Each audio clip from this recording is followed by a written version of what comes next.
The cardiac monitor wailed as young Lila's heart rate soared to a critical level. "She's in cardiac arrest," Dr. Thompson shouted, his hands scrambling for the defibrillator paddles. "The pediatric crash cart isn't working. We need emergency transport now." But the night shift nurse, Emily, who had spent her evening restocking supplies and updating records, was already assembling an emergency pericardiocentesis kit from surgical tubing and a large bore needle. "This will save her," she said with steady precision. "I've drained fluid from hearts in war zones with makeshift gear." Sometimes the person who can handle the toughest procedures is the one everyone assumes just changes linens. Welcome to Hidden Heroes. Before we continue this remarkable tale, share in the comments what city you're reading from today and hit that follow button. Emily Carter was 29, of average build, with dark blonde hair always tied back in a no-nonsense bun, moving smoothly through her night shifts at City Central Hospital. For 3 years, she had been a quiet presence, efficient, dependable, overlooked. The overnight shift was grueling, understaffed, critical cases, and overworked resident doctors. Emily's tasks seemed routine, administering medications, updating charts, fetching supplies for doctors without a second glance or a thank you. Dr. Thompson, a third-year resident, treated her like an errand runner. When he needed extra bandages or a fresh coffee during marathon surgeries, Emily was his go-to. Head nurse Lopez delegated the tedious jobs, inventory checks, equipment sterilization, assuming the night shift was less demanding. Hospital administrator Dr. Patel barely noticed her, passing by as if she were part of the hospital furniture. Emily had grown used to this invisibility. 3 years of the same routine: do your job, avoid drama, stay under the radar. Never mention your past. Because Emily hid secrets, experiences no one in this pristine civilian world could fathom. Emily Carter was a former Navy combat medic, enlisting at 21 and serving 8 years of active duty. She had 2 deployments in Syria and 1 in Somalia, stationed at forward operating bases, mobile surgical units, and casualty evacuation points, wherever urgent medical care was critical. Trained as a combat medic, she managed blast wounds, shrapnel injuries, severe burns, and organ failures, often without ventilators, sufficient blood supplies, or stable power. She improvised life-saving treatments with whatever was at hand. Emily's toughest moments came during those relentless desert nights, working under drone strikes or during power outages, performing surgeries by flashlight.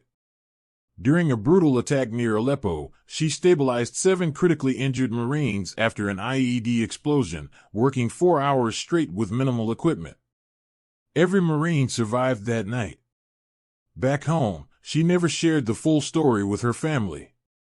"It went okay," she'd say, because the images of young soldiers fighting for life and the burden of split-second decisions were burdens civilians shouldn't bear. After her honorable discharge in 2020, she sought normalcy, no questions about her service, just the quiet rhythm of being an unremarkable night shift nurse. Her shift started at 7 p.m. sharp.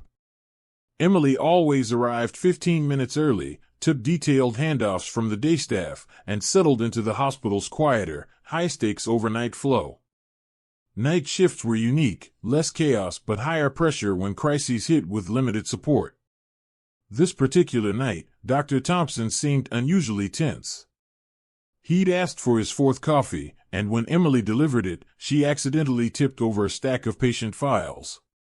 Dr. Thompson scolded her about the importance of patient records. Emily apologized and gathered the scattered charts. While sorting them, she noticed the file for Lila Khan in the pediatric cardiac unit, 6 years old, congenital heart defect, post-surgical monitoring, stable but needing close watch.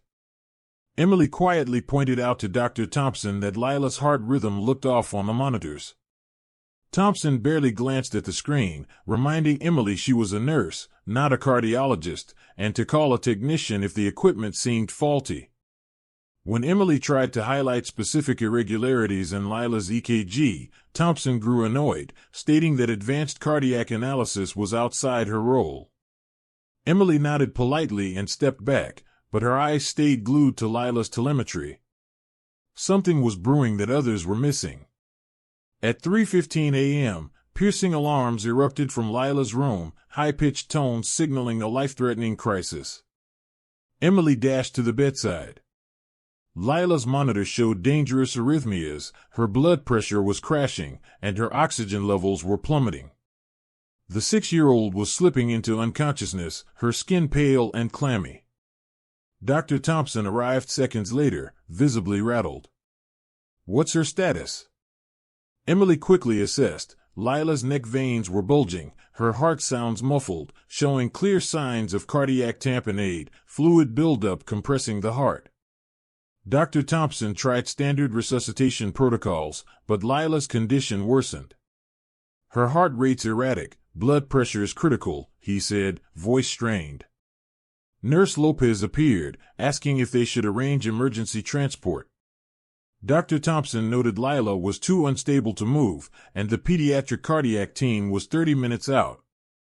Lopez suggested calling the code team, but Lila's rhythm was spiraling. Her heart, squeezed by fluid, couldn't pump properly. Emily watched from the corner, recognizing the condition from her combat training. Dr. Thompson was overwhelmed, Lopez was out of her depth, and Lila was fading fast from a condition Emily had treated multiple times in field hospitals.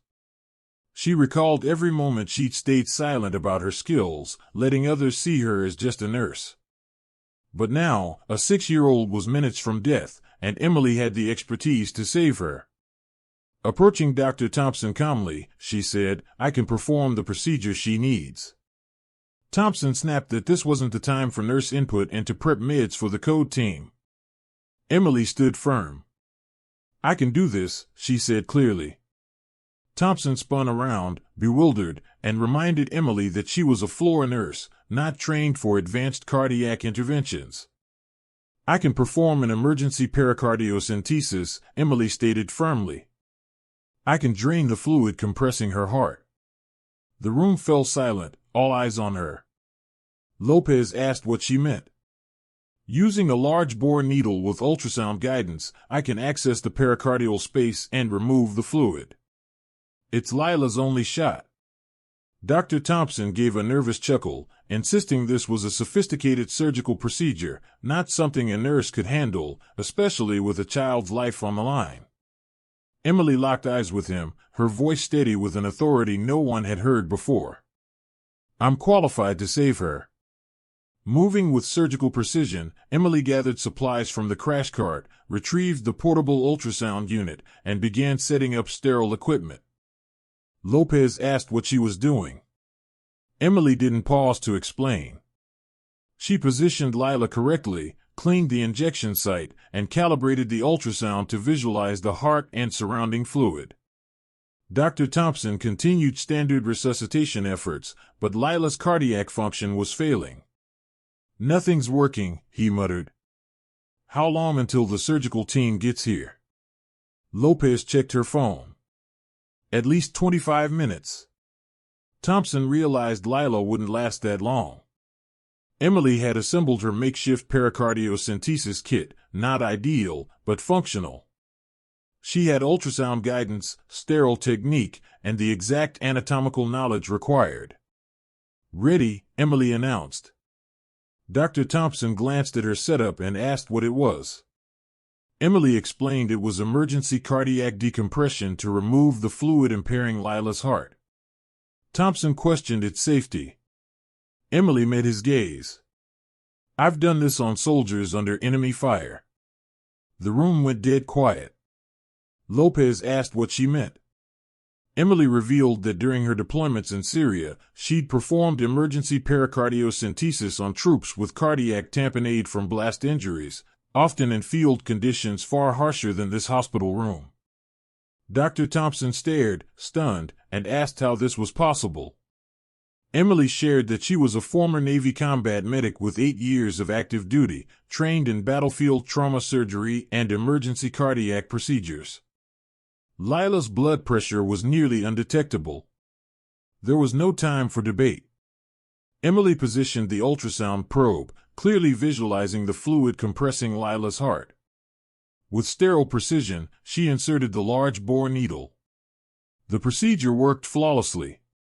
Dark fluid drained from around Lila's heart, her rhythm stabilized, blood pressure climbed, and oxygen saturation improved. "How did you know exactly what to do?" Dr. Thompson whispered, awestruck.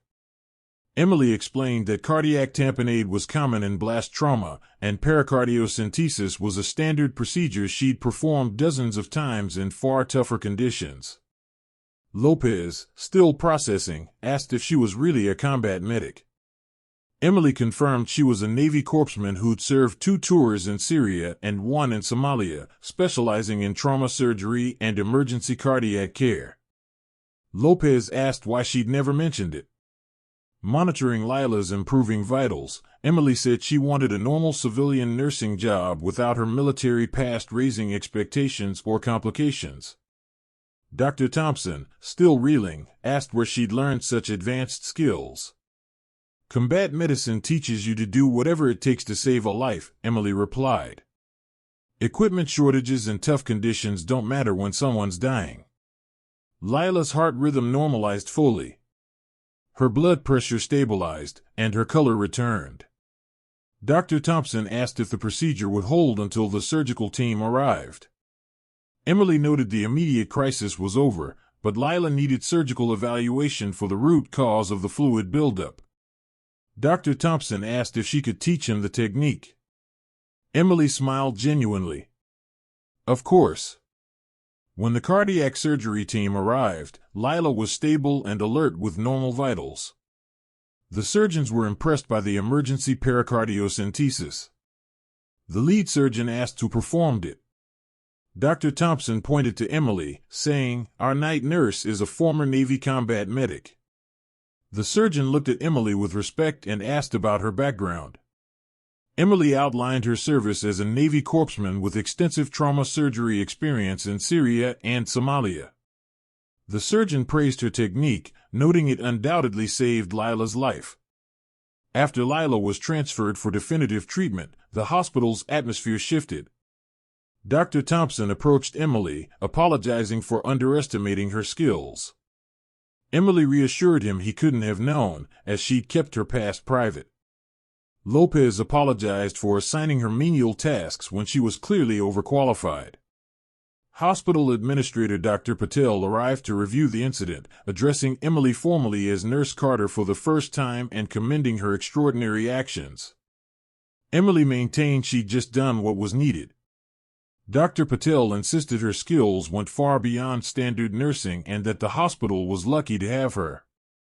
At her next shift, the dynamic had changed. Emily was no longer invisible. Dr. Thompson sought her input on tough cases, valuing her clinical insights. Lopez brought her coffee, insisting others could handle routine tasks. Dr. Patel highlighted Emily's name in the incident report, noting how night shift nurse Emily Carter's expertise prevented a pediatric fatality. Most importantly, Lila Khan fully recovered. Her family visited to thank the nurse who saved their daughter's life. Lila's parents expressed gratitude for Emily's quick thinking and skill. Emily humbly said she'd used her training when it mattered most. The parents stressed that her expertise and compassion gave their daughter a second chance. Emily's story isn't just about heroism. Driving home that morning, she reflected. For 3 years, she'd stayed anonymous, craving a simple civilian life after her service. But sometimes, the most routine moments call for extraordinary actions. Sometimes, hiding your skills ensures you're there when they're needed to save a life. If this story touched you, share it, follow, and help spread these powerful tales. We'll see you in the next hero's story. Until then, remember, your nurse might have saved more lives than you'll ever know. Service never stops, it just changes uniforms.